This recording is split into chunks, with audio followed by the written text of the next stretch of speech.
பூவுக்கும் தண்ணிக்கும் என்னைக்கும் சண்டையே வந்ததில்லை.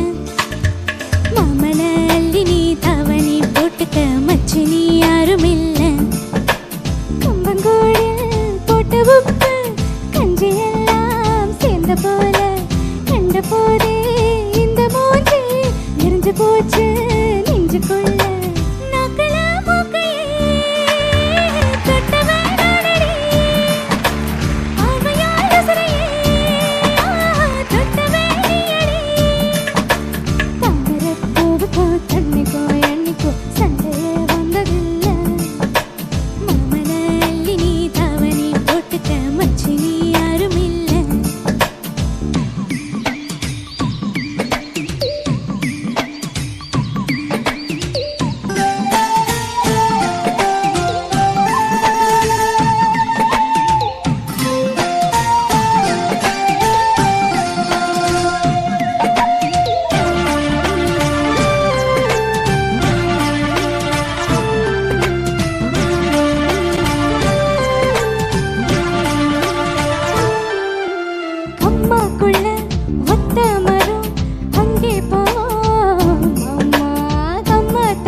The Behindwoods Gold Icon Award for the Golden Nightingale of Indian Music, Sujata Mohan.